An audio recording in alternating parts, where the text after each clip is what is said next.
Hello दोस्तों, मैं इंद्रेश अपने YouTube channel Indresh GS classes में आप सभी का स्वागत करता हूं। तो दोस्तों, आज हम लोग स्टार्ट करेंगे बाल विकास एवं शिक्षा शास्त्र का प्रैक्टिस सेट। ठीक है, तो आइए आज चलते हैं। पहला क्वेश्चन, जो लोग पहली बार चैनल पे विजिट कर रहे हैं तो चैनल को शेयर कर दीजिए, सब्सक्राइब कर दीजिए। हमारा जो है प्लेलिस्ट बनी हुई है जो सीटेट नाम से, उसमें सारी वीडियो पड़ी हुई है, वहाँ से आप जाकर के रिवीजन कर सकते हैं। तो रिवीजन पे आप लोग लग जाइए। ठीक है, एक ही वीडियो को दो दो तीन तीन बार देख लीजिए। ठीक है, फिर मैराथन आप लोगों को 1 तारीख से स्टार्ट कर दी जाएगी। ठीक, चलिए स्टार्ट करते हैं आज का पहला क्वेश्चन। आज का पहला क्वेश्चन क्या कर रहा है कि आपकी कक्षा में कुछ बच्चे हैं जो गलतियां करते हैं। इस परिस्थिति का आपके विश्लेषण के अनुसार इनमें से कौन सा कथन सर्वाधिक उपयुक्त है? बच्चे का बुद्धि स्तर निम्न है।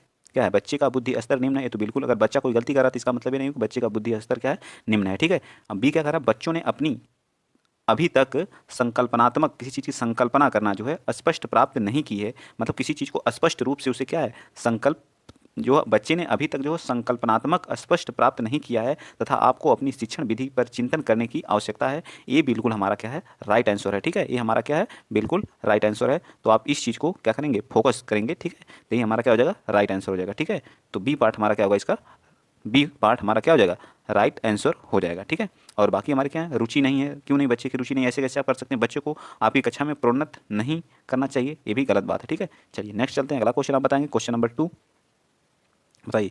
कक्षा परीक्षणों, मतलब कक्षा परीक्षण में अच्छा प्रदर्शन करने में एक बच्चे की असफलता हमें इस विश्वास की तरफ ले जाती है। मतलब किस विश्वास की तरफ ले जाती है? अगर कोई बच्चा असफल रहता है तो ये हमें किस तरफ ले जाती है?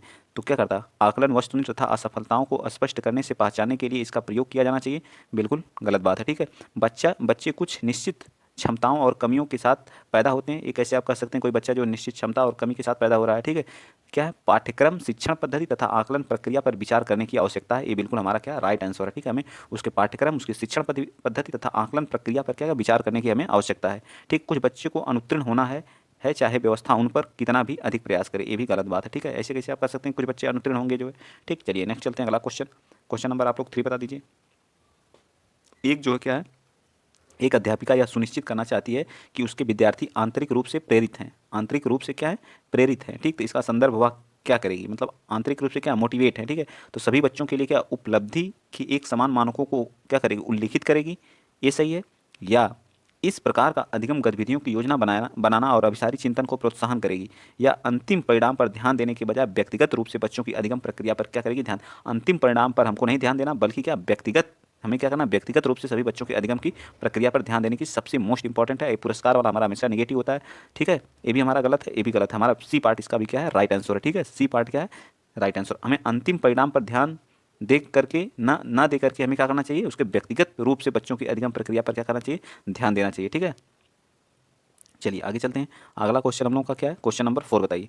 निम्नलिखित में से कौन सा कथन सबसे बेहतर ढंग से वर्णन करता है कि कक्षा में बच्चों को प्रश्न पूछने के लिए क्यों प्रोत्साहित करना चाहिए? प्रश्न क्या है, प्रश्न बच्चों की जिज्ञासा को बढ़ाता है। हाँ, बढ़ाता है, बिल्कुल सही बात है, लेकिन उतना सटीक आंसर नहीं जितना होना चाहिए। ठीक है, जिन चीज़ों के बारे में बच्चे नहीं जानते उनके बारे में विचार करवा करके उन्हें यह महसूस कराया जाए कि उनमें जो बुद्धि की कमी है, ये तो बिल्कुल ही गलत बात है। ठीक है, प्रश्न अन्योन क्रिया के द्वारा जो अधिगम को आगे बढ़ाते हैं तथा संकल्पनात्मक स्पष्ट दिशा में बढ़ते हैं, ये बिल्कुल राइट आंसर है। सी पार्ट इसका भी हमारा क्या आ जाएगा, सही हो जाएगा। ठीक है, यहाँ बच्चों को अपने भाषण कौशल की अभ्यास की आवश्यकता होती है, तो ये भी हमारा क्या, गलत है। ठीक है, चलिए नेक्स्ट चलते हैं। अगला क्वेश्चन, क्वेश्चन नंबर 5 बताइए। क्या कह रहा है कि इनमें से कौन सा अधिगम जो है, इनमें से कौन सा अधिगम असक्त वाले बच्चों की एक विशेषता है? तो 50 से नीचे की उपलब्धि, बुद्धि या धारा प्रवाह रूप से पढ़ने तथा बच्चों पर पलट कर जाने में कठिनाई, अन्य बच्चों को धमकाना, आक्रामक कार्यों में लगे रहना, ये क्या है, अधिगम? ये तो बिल्कुल ही गलत है। ठीक है, एक एक ही प्रकार के गत्यात्मक क्रिया को बार बार दोहराना, दोहराना हमारा क्या, एक ही क्रिया को बार बार दोहराना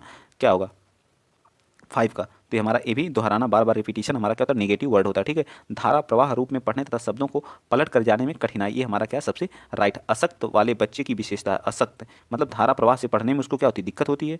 ठीक है, और शब्दों को पलट कर जाने में भी उससे क्या होती है, कठिनाई होती है। ठीक है, ये एक असक्त बच्चे को की क्या है, विशेषता है। ठीक है, चलिए नेक्स्ट बताइए, क्वेश्चन नंबर 6 बता दीजिए आप।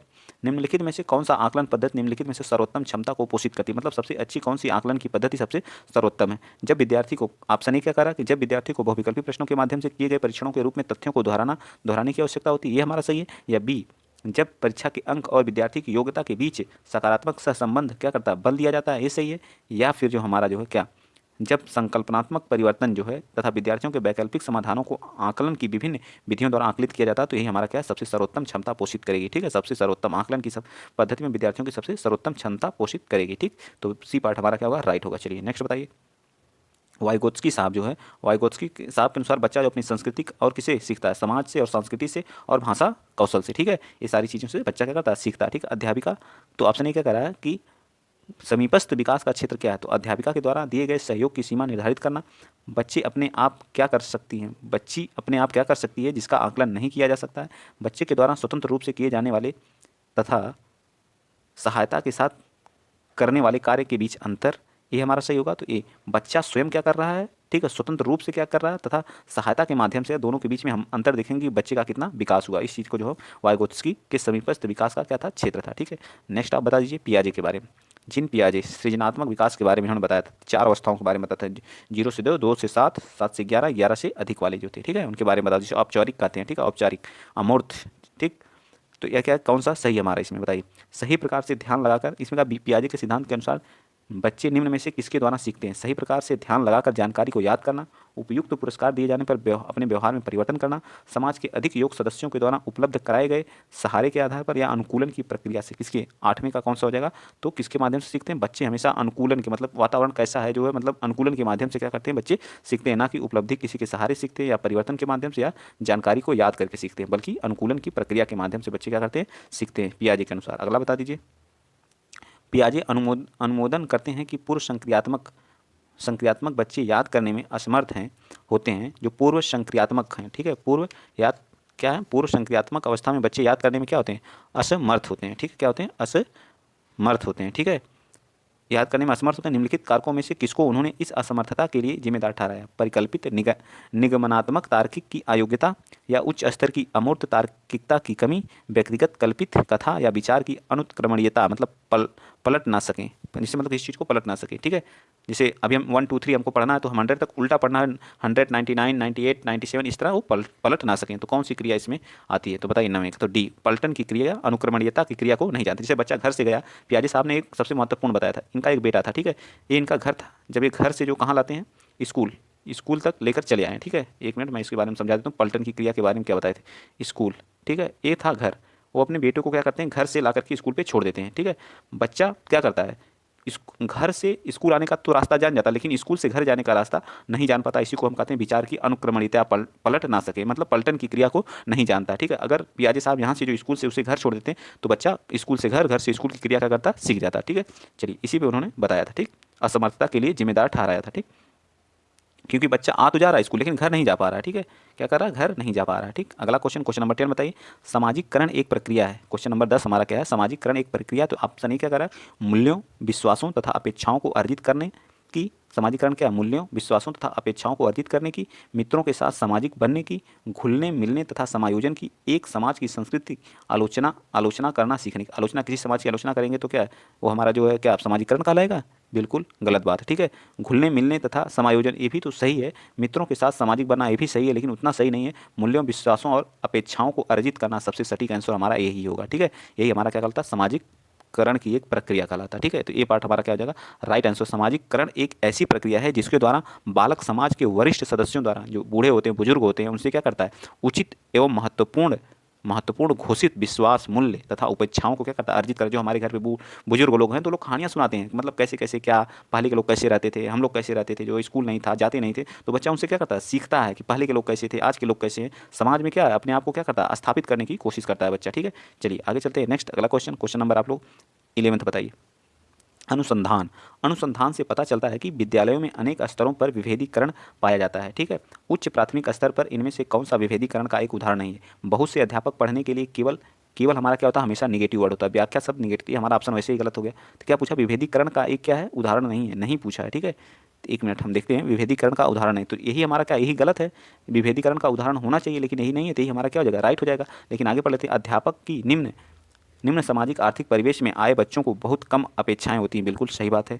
ठीक है, मध्याह्न भोजन के दौरान दलित बच्चों को अलग बैठाया जाता है, ये भी गलत बात है। ठीक है, और बालकों मध्याह्न भोजन, तो ये भी क्या है, हमारी गलत बात है। ठीक है, गलत बात है ना, बिल्कुल बिल्कुल गलत बात है, ठीक है। अगला क्या है, लड़कों को गणित तथा विज्ञान के विषयों को लेने के लिए प्रोत्साहित ना करना, ठीक है। ये भी हमारा क्या है, अनुसंधान विभेदीकरण में पाया जाता है, ठीक है। ये भी पाया जाता है, ये भी पाया जाता है और ये भी पाया जाता है, ठीक है, अनुसंधान विभेदीकरण में, लेकिन ये वाली चीज़ें नहीं पाई जाती हैं, ठीक। चलिए नेक्स्ट चलते हैं, अगला क्वेश्चन। क्वेश्चन आप लोग 22 बताइए। गार्डनर साहब ने बुद्धि के बारे में बताया था, बुद्धि का सिद्धांत दिया था, ठीक है। गार्डनर ने बुद्धि के सिद्धांत के अनुसार वह कारक जो व्यक्ति के आत्मबोध मतलब आत्मबोध हेतु सर्वाधिक योगदान देगा, मतलब स्वयं स्वयं आत्मबोध मतलब स्वयं हेतु, वह हो सकता है अंतः व्यक्तित्व, क्या होता सकता है, अंतः व्यक्तित्व हो सकता है। आत्मबोध के लिए जो है तो क्या होगा, अंतः व्यक्तित्व मतलब स्वयं के लिए, ठीक।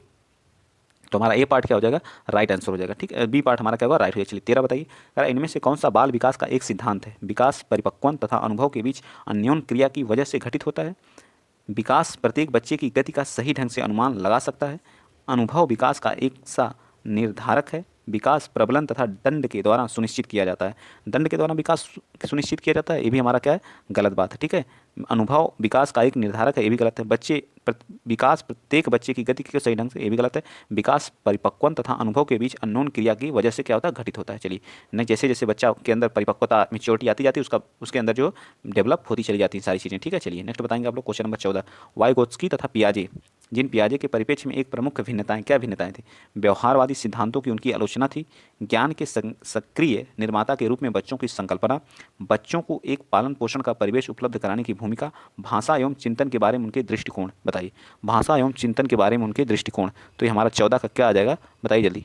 14 का हमारा कौन सा राइट आंसर होगा, तो 14 का हमारा डी पार्ट होगा। भाषा और चिंतन के में उनके दृष्टिकोण क्या थे, अलग थे, ठीक है। इनका क्या था, बच्चा भाषा से सीखता है, लेकिन पहले क्या करता है, जो बताए थे जो है पियाजी जी, पहले विचार आता है उसके बाद क्या थी, भाषा आती है। लेकिन एक जो वाइगोत्स्की साहब थे तो पहले भाषा उसके बाद बच्चा क्या करता है, विचार करता है, ठीक। ऐसे ही बताए थे, ठीक, याद रखिएगा। चलिए क्वेश्चन नंबर आप लोग बताइए 15, क्या कर रहा है, एक शिक्षार्थी जो है केंद्रित कक्षा कक्ष में अध्यापिका करेगी, एक केंद्रित शिक्षार्था मतलब बाल केंद्रित जिसको बोलते हैं, कक्षा कक्ष में अध्यापिका करेगी, अधिगम को सुगम बनाने के लिए बच्चों को एक दूसरे के साथ अंकों के लिए मुकाबला करने हेतु प्रोत्साहित करेगी, मुख्य तत्वों की व्याख्या करने के लिए व्याख्यान पद्धति का प्रयोग, बाद में शिक्षार्थियों को का उनकी सजगता के लिए आकलन करेगी, वह अपने विद्यार्थियों को जिस प्रकार की अपेक्षा करती है उसे प्रदर्शित करने और तब बच्चों को वैसा करने के लिए दिशा निर्देश देगी। इस प्रकार की पद्धति को नियोजित करना जिसमें शिक्षार्थी अपने स्वयं के अधिगम के लिए पहल करने में प्रोत्साहित हो, तो स्वयं काम करने के लिए क्या हो, जब बाल केंद्रित रहता है तो बच्चा स्वयं उस कार्य को करने के लिए क्या करना चाहिए, प्रोत्साहित करना चाहिए। तो हमारा डी पार्ट क्या हो जाएगा, राइट हो जाएगा। चलिए क्वेश्चन नंबर 16 बता दीजिए।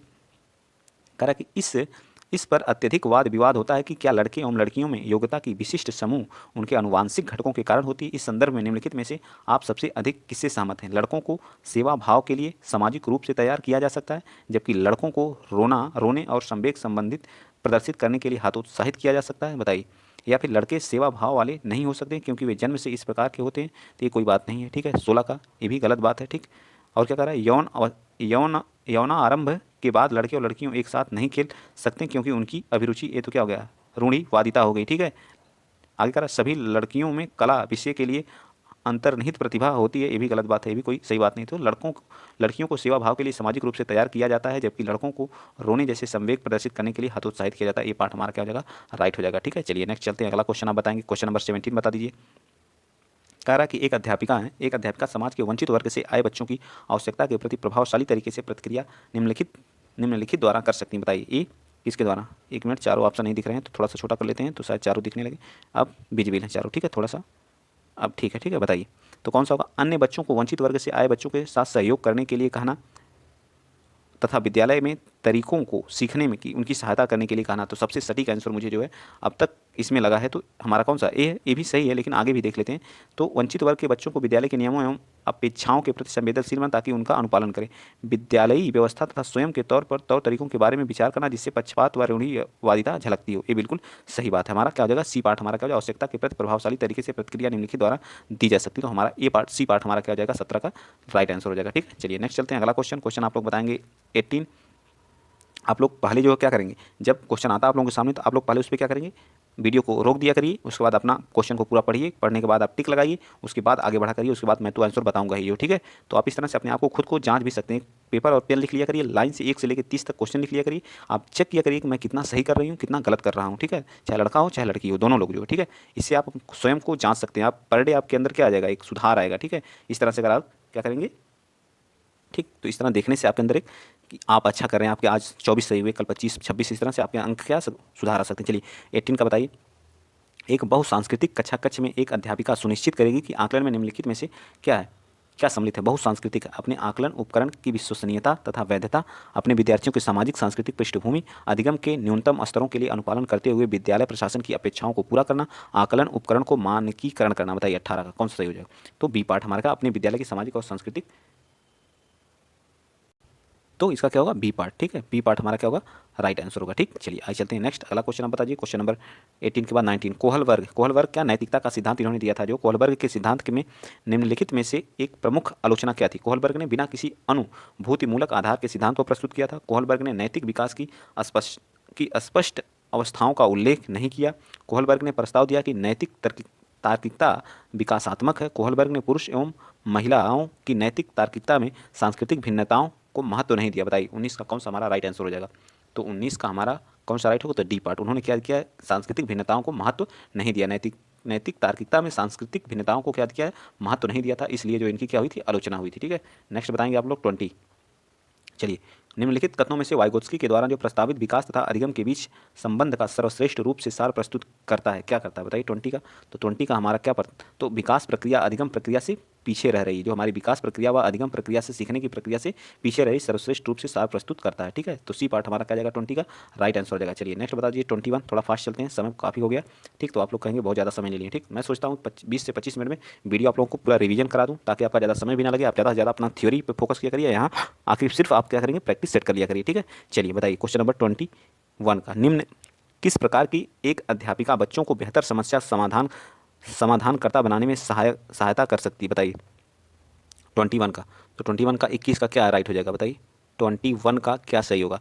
तो क्या होगा, बच्चों को विविध प्रकार की समस्याओं का समाधान करने के मौके देने तथा उनका हल को जहाँ मौका दिया जाएगा बच्चे को, हमारा अवसर मौका, ये हमारा हमेशा राइट आंसर होगा। ठीक है, समस्या के समाधान के लिए उसे पुरस्कार देना नेगेटिव वर्ड होता है। ठीक है, बच्चे को पाठ्य पुस्तक की समस्याओं को उत्तर देखने के लिए प्रोत्साहित करना, ये भी गलत बात है। ठीक है, प्रस्तुत सभी समस्याओं का सही समाधान उपलब्ध कराना, ये भी गलत बात है। ठीक है सही, लेकिन उसकी अपेक्षा सबसे ए पार्ट हमारा क्या सबसे सटीक आंसर है। चलिए हमें सटीक आंसर ढूंढना है। ठीक है, अगला इसमें सही तो बहुत दिए रहेंगे, देखने में लगेगा सभी सही है, लेकिन हमें सटीक आंसर को ढूंढना है। ये चीज़ें हम तभी सीख सकते हैं जितना प्रैक्टिस होगा उतना हम करेंगे। जो अब तक तो हम प्रीवियस ईयर कर रहे थे, आज से हमारा क्या है प्रैक्टिस सेट स्टार्ट हो गया। ठीक है, प्रीवियस ईयर मैंने पूरा फिनिश करवा दिया है। जिनको प्रीवियस ईयर 2011 से लेकर के 2022 तक करना है, जो भी जनवरी में हुए थे पेपर, वो आप जा करके कर सकते हैं। प्लेलिस्ट बनी हुई है, वहाँ सभी प्रैक्टिस सेट कराए गए हुए हैं, तो आप लोग जा करके आराम से कर सकते हैं। ठीक है, अभी जो बाकी होंगे किसी ईयर के बचे होंगे तो उसको भी मैं करा दूंगा। ठीक है, देख रहा हूँ किस ईयर के बचे, वैसे मैंने कोशिश किया कि सभी ईयर के करा दिया है। ठीक है, तो आप लोग ज़्यादा से ज़्यादा प्यार और सपोर्ट को बनाए रखिए। प्लेलिस्ट हमारी बनी हुई है सीटेट नाम से, उसमें सभी वीडियो पड़ी हुई है, देख लीजिए। एक शिक्षिका एक प्रकरण में मुख्य बिंदुओं को रेखांकित करती, उसका एक दृश्यात्मक प्रस्तुतिकरण बताती है तथा उप प्रकरण की समाप्ति पर अपने दिमाग में उत्पन्न होने वाले प्रश्नों को प्रस्तुत करती है, तो वह क्या है, विचारों के संगठन के द्वारा अपने चिंतन को निर्देशित करने की कोशिश कर रही है, केंद्र बिंदु की विधि का प्रयोग करने की कोशिश कर रही है, अनुरक्षण पूर्वाभ्यास की रणनीति का प्रयोग करने की कोशिश कर रही है, या प्रेक्षण अधिगम सुनिश्चित कर रही थी। एक शिक्षिका एक प्रकरण में मुख्य बिंदुओं को रेखांकित, जो मुख्य बिंदु उसको रेखांकित, उसका एक दृश्यात्मक प्रस्तुतिकरण बता रही है। तो 22 का हमारा क्या आ जाएगा ए पार्ट। उसने विचारों के संगठन के रूप में चिंतन को निर्देशित करने की क्या कर रही है, कोशिश कर रही है। ठीक है, चलिए 23 बताइए। जो हमारी प्रकृति पालन पोषण वाद विवाद के संदर्भ में निम्नलिखित कथनों में से कौन सा सबसे उपयुक्त प्रतीकात्मक है। एक बच्चा एक खाली प्लेट के समान होता है और जिसका चरित्र परिवेश के द्वारा किसी भी आकार में ढाला जा सकता है। तो खाली प्लेट के समान तो बच्चा होता नहीं, क्योंकि वह अपनी जब घर से निकलता है पढ़ने के लिए तो वह कुछ न कुछ अपनी मातृभाषा में सीख के ही आता है, एकदम कोरी प्लेट नहीं होता। ठीक है, इस बात को आप लोग याद रखेंगे हमेशा जो है। ठीक है, ठीक, तो ये हमारा तो गलत हो गया। ठीक, बच्चे अनुवांशिक रूप से इस तरह के प्रवृत्ति होते हैं कि जिसकी तरफ होना चाहिए उसमें से फर्क नहीं पड़ता वे किस प्रकार के परिवेश में पल बढ़ रहे हैं। ये तो बिल्कुल गलत है। जिस परिवेश में बच्चा रहता है उसे बहुत ज़्यादा फर्क पड़ता है। परिवेश क्या होना चाहिए, कल्चर वहाँ के का, उसकी संस्कृति का, वहाँ की मातृभाषा का, हर चीज़ का उस पर क्या पड़ता है, फर्क पड़ता है। तो ये बातें भी गलत कहा है। ठीक है, सी एक बच्चे के व्यवहार को निर्धारण करने के लिए परिवेशी प्रभावों को बहुत कम महत्व, ये भी गलत बात है। ठीक, महत्व तो देना पड़ेगा। वंशानुक्रम तथा परिवेश अभिन्न रूप से एक दूसरे से गुथे हुए हैं, बिल्कुल सही बात है, और वे दोनों विकास को प्रभावित करते हैं, बिल्कुल सही है। ठीक है, वंशानुक्रम और परिवेश दोनों क्या करते हैं, विकास को क्या करते हैं, प्रभावित करते हैं। नेक्स्ट चलिए 24। निम्नलिखित में से कौन सा कथन में से आप किससे सहमत हैं? अधिगम पूर्ण रूप से बाह्य उद्दीपन के द्वारा नियंत्रित किया जाता है। अधिगम एक सामाजिक सांस्कृतिक परिवेश में घटित होता है। अधिगम तब तक घटित नहीं होता जब तक इसका कोई अंक के रूप में बाह्य आकलन नहीं किया जा सकता। अधिगम केवल तभी होता है जब व्यवहार क्या होता है। ये तो बिल्कुल गलत बात है, ठीक है। आप किस वर्ड से क्या है सहमत है, इसमें 25 अंक बताना। ए भी है, ए भी गलत है, सी भी गलत है, ठीक है। तो हमारा क्या बाह्य उद्दीपन से क्या होता है, नियंत्रित किया जाता है, सांस्कृतिक और परिवेश से घटित नहीं होता। तो सी हमारा क्या है, गलत है, ठीक है। 3 गलत हैं और ये पार्ट हमारा क्या है, राइट है। चलिए 25 बता दीजिए। 25, ठीक है, थोड़ा सा बड़ा कर लेते हैं, विजुअल होता कि, ठीक है। कह रहा कि समावेशी शिक्षा के पीछे मूलाधार यह है। समावेशी शिक्षा का मतलब चाहे दिव्यांग बच्चा हो, चाहे श्रवण बच्चा हो, चाहे सामान्य बच्चा हो, चाहे जैसा जिस भी बुद्धि लब्धि का बच्चा हो, सब एक साथ क्या करेंगे, शिक्षा को ग्रहण करेंगे। समाज में विभिन्न और विद्यालयों को इस भिन्नता के प्रति संवेदनशील होने के लिए समावेशी होने की आवश्यकता है। ये तो ठीक है, सही है, लेकिन देखते हैं इससे भी सही। प्रत्येक बच्चे को निष्पादन के लिए मानक एक समान तथा मानकीकृत होने चाहिए। हमें विशेष आवश्यकता वाले बच्चों के ऊपर दया करने की जहाँ भाव आएगी वो गलत होगा, ठीक है। विशेष आवश्यकता वाले बच्चों के लिए अलग विद्यालय की व्यवस्था, ये भी गलत बात है। तो हमारा 25 का क्या आ जाएगा, बताइए। 25 का क्या आएगा, ए पार्ट हमारा क्या आ जाएगा, राइट आ जाएगा, ठीक है। 25 का ए पार्ट क्या होगा, राइट आ जाएगा, ठीक है। इस वाले क्वेश्चन मैंने क्या बताया, 24 का, तो 24 का मैंने थोड़ा सा गलत हो गया, ठीक है। तो इसका हमारा क्या हो जाएगा, बी पार्ट होगा। उद्दीपक बाह्य उद्दीपक द्वारा नहीं नियंत्रित किया जाता, किसको, सामाजिक एवं सांस्कृतिक परिवेश से क्या होता है, घटित होता है हमारा जो है, ठीक है। अधिगम जो हमारा सामाजिक एवं सांस्कृतिक से क्या होता है, घटित होता है, ठीक। चलिए क्वेश्चन नंबर 26 बता दीजिए, ठीक। क्वेश्चन नंबर 26 क्या करा है कि एक उच्च प्राथमिक कक्षा की संरचना कक्षा कक्ष में अपने स्वयं के आकलन में विद्यार्थियों की भूमिका में निम्नलिखित में से क्या देखा जा सकता है। एक विस्तृत दिशा निर्देश बनाना कि किस प्रकार के विद्यार्थियों की उपलब्धि तथा कक्षा के प्रतिष्ठा को अंक के साथ सहसंबद्ध किया जा सकता है, या शिक्षण अधिगम में आकलन की भूमिका को नकारना। ये तो बिल्कुल क्या कह रहा है कि क्या देखा जा सकता है, स्वयं में क्या देखा जा सकता है। तो ये भी क्या है, बी क्या हमारा है, बिल्कुल गलत बात है, ठीक है। ए भी हमारा क्या है, बिल्कुल गलत बात है, ठीक। विद्यार्थियों को अपने आकलन के एकमात्र निर्धारक, ये भी गलत बात है। विद्यार्थी अध्यापक के साथ आकलन के लिए योजना बनाएंगे, बिल्कुल सही बात है, ठीक है। सी पार्ट, डी पार्ट हमारा क्या हो जाएगा, राइट हो जाएगा। चलिए 27 बता दीजिए। 3 क्वेश्चन और बचे हुए हैं हमारे, 3-4 क्वेश्चन, ठीक।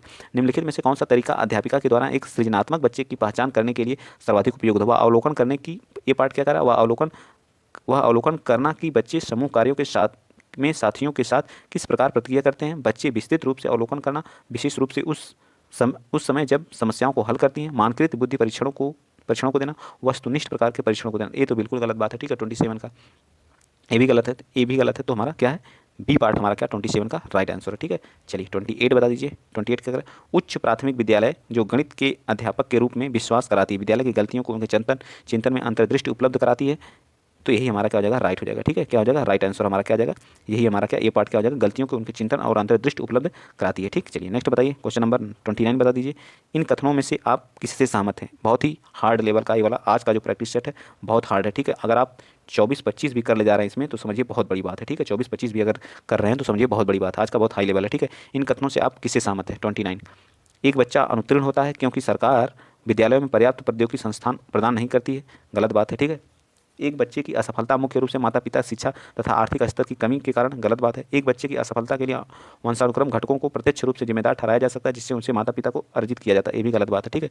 तो एक बच्चे की असफलता व्यवस्था तथा बच्चे के प्रति प्रतिक्रिया करने में उसकी असमर्थता एक प्रतिबिंब है, बिल्कुल सही बात है, ठीक है। डी पार्ट हमारा क्या हो जाएगा, राइट हो जाएगा। नेक्स्ट बताइए आप, क्वेश्चन नंबर आप लोग बता दीजिए 30, आज का लास्ट क्वेश्चन। एक बच्चे को सहारा देने की मात्रा एवं प्रकार में परिवर्तन इस प्रकार निर्भर करता है अध्यापिका की मनोदशा पर, बच्चे की नैसर्गिक योग्यताओं पर, कार्य के लिए प्रस्तावित पुरस्कार तो देना नहीं है, ठीक है, और बच्चे की निष्पादन स्तर पर। तो बच्चे के किससे, निष्पादन स्तर पर। ये दोनों हमारे क्या है, गलत है तीनों, ठीक है। तो हमारा क्या हो जाएगा, डी पार्ट राइट आंसर हो जाएगा, ठीक है। तो ये आज का वीडियो था, जो है वीडियो हम यहीं पे आज एंड करते हैं, ठीक। तो हमारे 30 क्वेश्चन टोटल इसमें किए हैं हम लोग, ठीक है। इसमें जो लोग भी 24 या 25 सही किए होंगे, उनकी समझिए तैयारी बहुत बेटर है, क्योंकि ये आज बहुत ही हार्ड लेवल का, सबसे आज तक मैंने जितना भी प्रैक्टिस सेट कराया उसमें से सबसे हाई लेवल का ये प्रैक्टिस सेट था, ठीक है। अगर आप 24-25 भी कर रहे हैं तो बहुत बेटर, और जो लोग 29-30 हैं उनकी तो भाई पूछिए मत, 130 प्लस लाने के लिए कोई नहीं रोक सकता उनको, जो है, ठीक है। तो आज के लिए इतना ही। वीडियो अगर अच्छा लगा तो शेयर कर दीजिएगा। अन्य वीडियो इससे जो रिलेटेड आपको पढ़ना है, जो प्रीवियस ईयर है, आप प्लेलिस्ट में जाइए, सीटेट नाम से प्लेलिस्ट है, वहाँ सारी चीज़ें पढ़ सकते हैं, ठीक। तो आज के लिए इतना ही। जय हिंद, जय भारत।